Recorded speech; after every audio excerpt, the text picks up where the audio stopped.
नमस्कार दोस्तों, कैसे हैं आप सब। एक बहुत ही बड़ी अपडेट आ रही है। जितने भी छात्र इस वीडियो को अंतिम तक देखिएगा, सहायक आचार्य को लेकर देखिए, मैं बोला हूं ना, एक एक पल पल का अपडेट दूंगा। जैसे कुछ है कि तुरंत अपडेट दूंगा, बस आप सब्सक्राइब करके रखिएगा, है ना। बहुत सारे छात्र इस चीज का बेनिफिट उठाए हैं, बहुत सारे छात्र जो मिस कर देते हैं क्योंकि सब्सक्राइब नहीं किए हुए, तो सब्सक्राइब कर लीजिएगा। यहाँ पे सबसे पहले देखिए, सहायक आचार्य भर्ती यानी कि रिजल्ट को लेकर के कुछ बातें सामने आ रही है। और खुशखबरी किस चीज की, आखिर मैं दे रहा हूँ तो किस चीज की खुशखबरी आज दे रहा हूँ, और अभ्यर्थियों के लिए जरूरी है। इस वीडियो को अंतिम तक देखिएगा, सारी चीजों को हम लोग बात करेंगे। हाईकोर्ट अपडेट सच सामने आया है ना। चलिए बात करते हैं हम लोग। बहुत सारे लोग अलग अलग तरीके से वीडियोस बनाए, कई सारे लोगों ने आपको न्यूज दी, बट मैं आपको एक ऑथेंटिक न्यूज दे रहा हूँ। सबसे पहले आप यहाँ पे देखिएगा, 26,001 सहायक आचार्य भर्ती हाईकोर्ट का फैसला आया है ना। ध्यान दीजिएगा।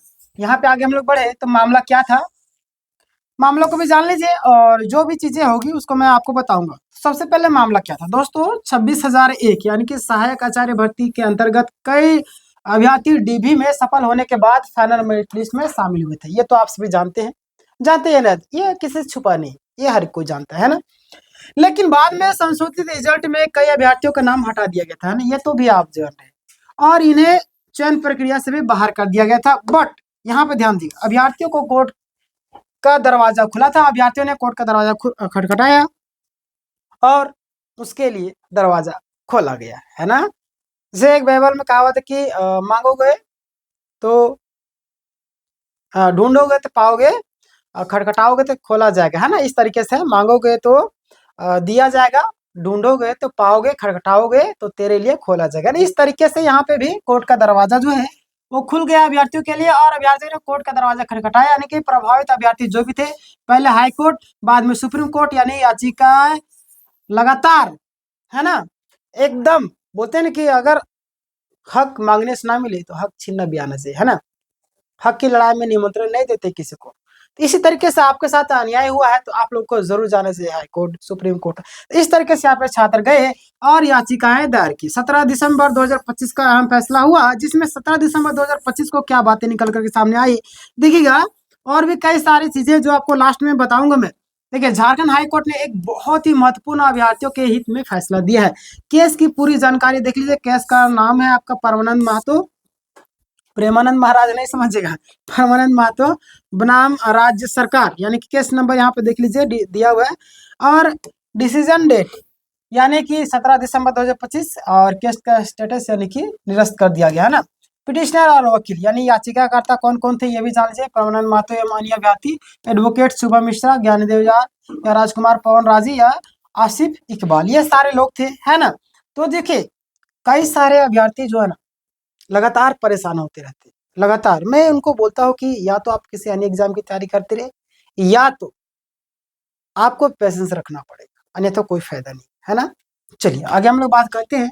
सेकंड डीबी लिस्ट को लेकर के बात करेंगे। कई सारे लोग परेशान हो रहे थे। याचिका क्यों दायर की, संशोधित रिजल्ट में नाम हटने के बाद अभ्यर्थी ने कोर्ट से मतलब कि मांग की कि हमारी क्या गलती थी, आखिर हमें बाहर किया गया तो कुछ ना कुछ तो रीजन होगा, आप रीजन तो बताइए, है ना। बिना रीजन बताए आप कैसे बाहर कर सकते हैं, ये तो जाहिर सी बात है, नाइंसाफी हो गया छात्रों के साथ में। तो इसी चीज को लेकर के उन्होंने गए, है ना।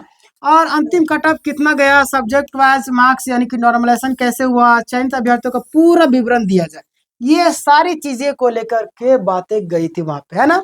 और यहाँ पे देखिएगा हाई कोर्ट का जो निर्देश आया है, क्या आया, ये लोग तो गए, अब जाहिर सी बात है हाई कोर्ट में सुना जाएगा, चीजों को समझा जाएगा, उसके बाद फैसला दिया जाएगा।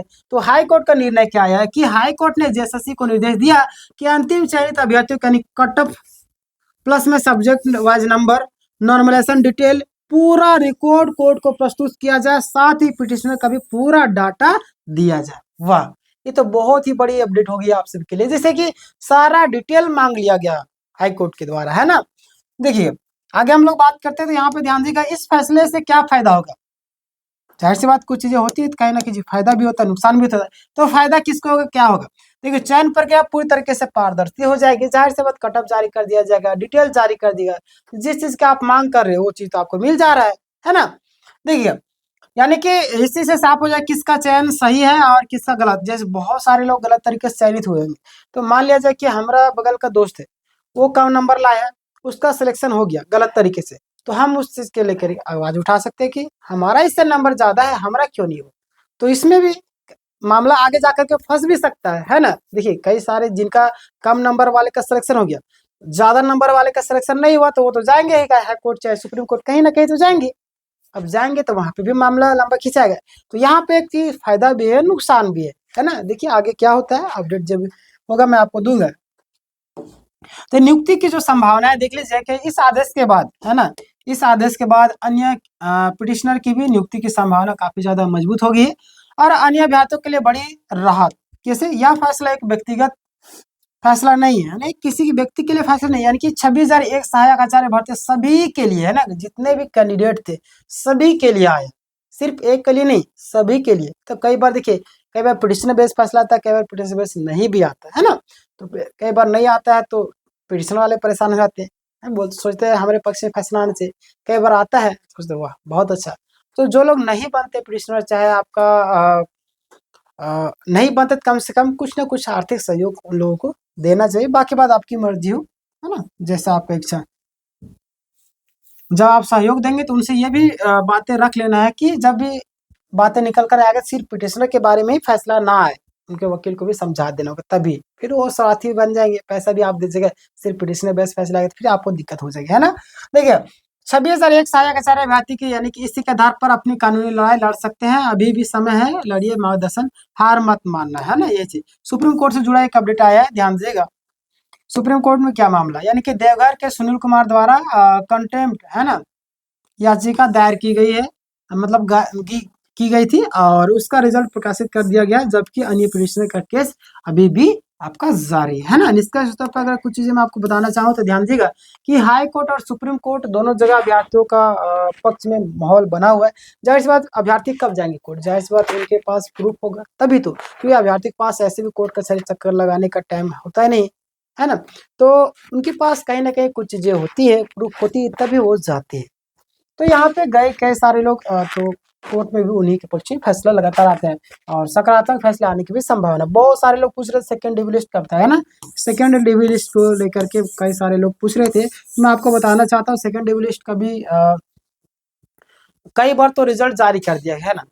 अब उसमें भी आपका नाम नहीं आया तो समझिए कि अब अगला लिस्ट जो आएगा उसमें दिया जाएगा, है ना। तो वेट करना आपको, जैसे कुछ अपडेट आगे मैं आपको बताऊंगा, चाहे आपका नोटिस वाले हो, बिना नोटिस वाले हो, बायोमेट्रिक, अलग अलग तरीके से, है ना।